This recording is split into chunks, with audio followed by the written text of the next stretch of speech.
blíži sa Deň svätý Patrika, v tomto videu zhrniem informácie podstatné k jeho optimálnemu prejdeniu. Hneď na začiatok, tento event má byť časovo veľmi náročný a pre získanie všetkých odmien treba dokončiť až 19 miest a obe rivalské výzvy.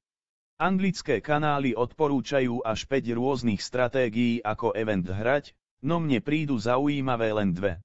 Prvá je agresívna a zameriava sa na získanie všetkých odmien.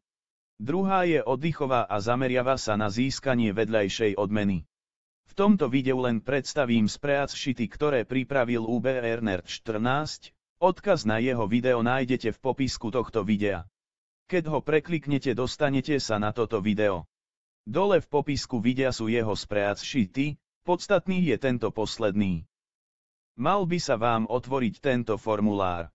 Ak používate Google Chrome, je možné nechať ho preložiť do slovenčiny. Alebo češtiny, mne je to jedno. Je tu stratégia na prvé mesto, ktoré sa líši v tom, že v prvom meste treba menej štvorlístkov na dokončenie. Žlté a zelené sú úlohy, ktoré treba porade robiť. Naopak červené treba preskočiť. Ostatné mestá už sú za normálnu cenu na dokončenie.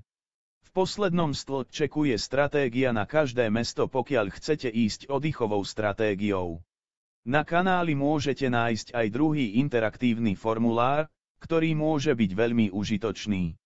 Avšak musíte sa prihlásiť do Gmailu a nie som si istý, či bude fungovať po preložení do iného jazyka. Keď event začne, plánujem ešte pripraviť vstupy do FOE Helpra v slovenčine a ak sa k tomu dostanem, tak na to tiež spravím video.